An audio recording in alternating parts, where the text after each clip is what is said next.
मंडळी, तुम्ही कधी उकळत्या पाण्यामध्ये चपाती अशी घालून हा पदार्थ केला आहे का? माझी खात्री आहे कधीच केला नसेल. एकदम चवीला भन्नाट आहे. एकदा बघितल्यानंतर तुम्ही हा पदार्थ नक्की करणारच. चला तर सुरुवात करूयात. यासाठी इथे मी 1 वाटी गव्हाचं पीठ घेतलेलं आहे. गव्हाचं पीठ घेताना चाळून घ्यायचं, चाळूनच घेतलंय. एका ताटामध्ये काढून घेऊया. यानंतर यामध्ये घालायचं आहे अगदी चिमूटभर मीठ. आता 1 चमचा तेल घालूया.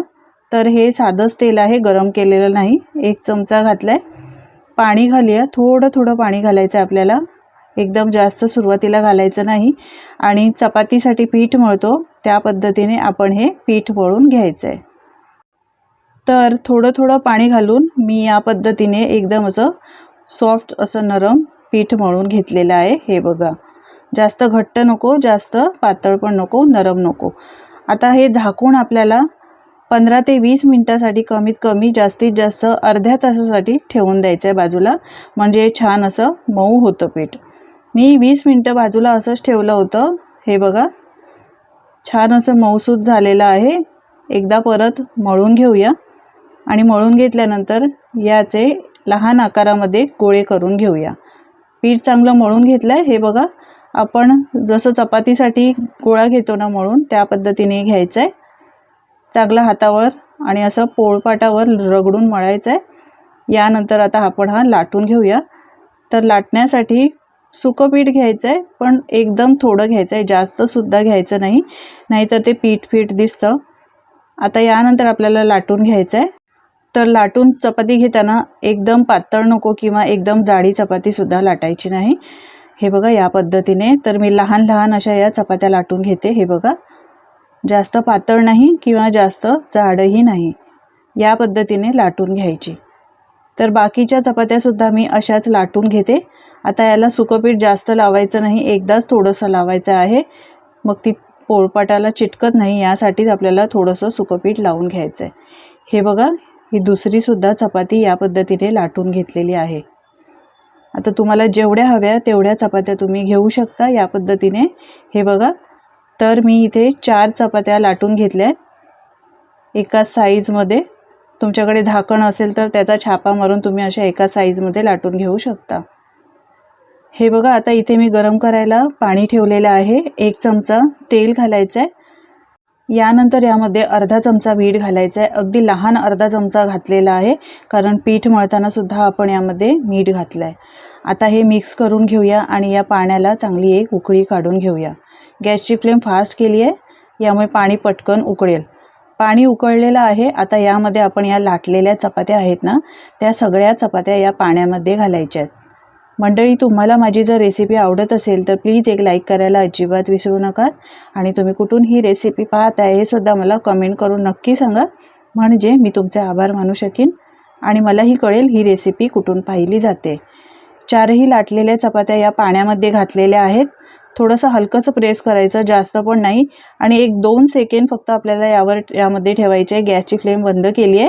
यानंतर या चपात्या आहेत ना, या सगळ्या अशा झाऱ्यावर काढून घ्यायच्या. यावर पाणी असेल तर ते काढायचं आहे आणि यानंतर एका जाळीवर काढून ठेवायची, म्हणजे पाणी निथळून जाईल आणि ती लवकर सुकेल. एकावर एक ठेवायची नाही. ही बघा, एक पहिली चपाती आहे ती एका जाळीवर ठेवली आहे, बाकीच्या वेगळ्या मी जाळ्यांवर काढून घेतली आहे. चाळणी घेऊ शकता तुम्ही. यानंतर कोरडी करून घ्यायची आहे. आता आपण ही कापून घेऊया. याचे बारीक बारीक स्ट्रिप्समध्ये असे हे कापून घ्यायचे आहेत.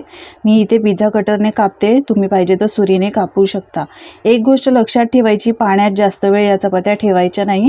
फक्त 1-2 सेकंड ठेवायचं आणि लगेचच या चपात्या जाळीवर काढून घ्यायच्या आणि कोरड्या करून घ्यायच्या. हे बघा, ही चपाती मस्त अशी स्ट्रिप्समध्ये कापून घेतली आहे.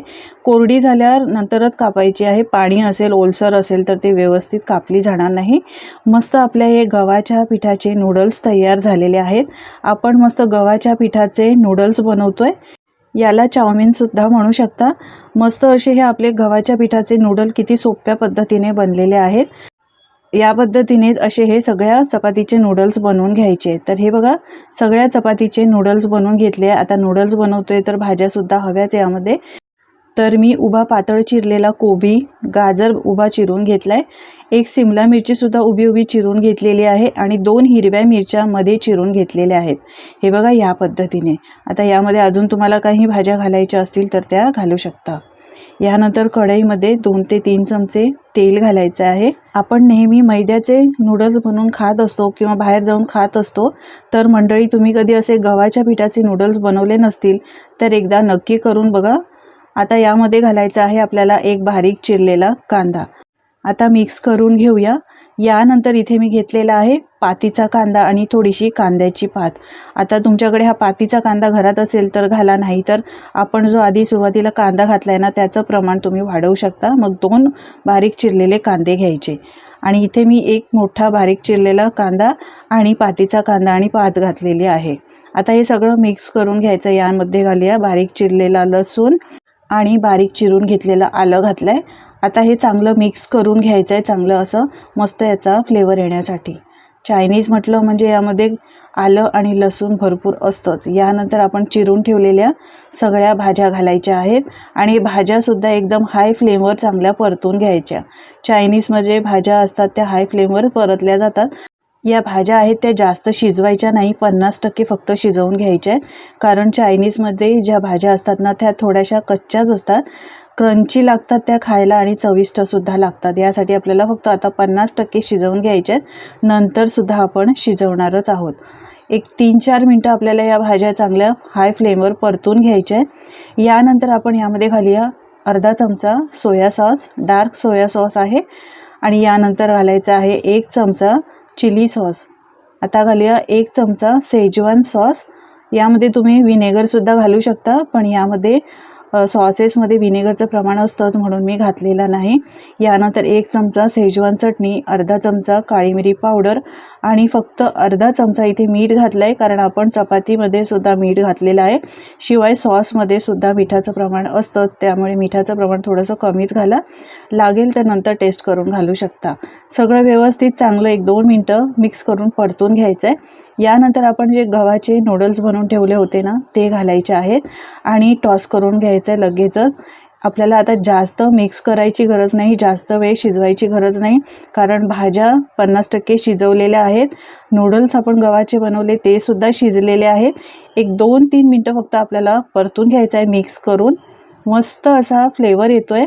हेच नूडल्स खाण्यासाठी तुम्ही बाहेर जाता, मैद्याचे नूडल्स बाहेर खाता, तर मुलांना तर हे नूडल्स आवडतच असतात. पण मंडळी, तुम्ही असे गव्हाच्या पिठाचे नूडल्स त्यांना एकदा नक्की बनवून द्या. चवीला काय सांगू, इतके भारी झालेले आहेत. शिवाय गव्हाच्या पिठाचे आपण बनवलेले आहेत, त्यामुळे हे खायला पौष्टिकच आहेत. कधीतरी आपण बनवत असतो, पण मैद्याचे देण्यापेक्षा अशा पद्धतीने जर घरचे गव्हाच्या पिठाचे तुम्ही बनवून दिले ना तर ते चवीलासुद्धा चांगले लागतात. शिवाय पौष्टिक असल्यामुळे असे आपण हे मुलांना बनवूनसुद्धा देऊ शकतो. टिफिनलासुद्धा बनवून देऊ शकतो. बराच वेळ असे मऊसूद राहतात. मुलांच्या छोट्या भुकेसाठी किंवा मोठ्यांसाठी सुद्धा तुम्ही हे बनवू शकता. मुलांना आयत्या वेळेला काही ना काही खायला हवंच असतं. आता मुलांना सुट्ट्या लागल्या आहेत, काही ना काही मधल्या वेळेत मागतच असतात खायला, तर या पद्धतीने त्यांच्या आवडीचे हे नूडल्स तुम्ही बनवून देऊ शकता. आता घालूया कांद्याची पात. काय सांगू तुम्हाला, चवीला एकदम भारी झालेत मंडळी. तुम्ही कधी या पद्धतीने हे नूडल्स बनवले नसतील, याला चाऊमिनसुद्धा म्हणतात, तर चाऊमिन अशा पद्धतीने बनवलं नसेल तर एकदा ह्या पद्धतीने नक्की बनवून बघा आणि बनवून बघितल्यानंतर तुमचे अनुभव माझ्यासोबत शेअर करा. यामध्ये फरसबीची भाजी घालू शकता बारीक बारीक चिरून. मी इथे हिरवी सिमला मिरची घातली आहे, तुम्ही पिवळ्या लाल सिमला मिरच्या घालू शकता. तिखट यामध्ये मुलांच्या आवडीनुसार तुम्ही कमी जास्त करू शकता. लहानांपासून मोठ्यांपर्यंत सगळ्यांनाच आवडणारे असे हे मस्त पौष्टिक असे हे गव्हाच्या पिठाचे नूडल्स मस्त बनवून तयार झालेले आहेत. पहा, दिसतायत सुद्धा किती मस्त.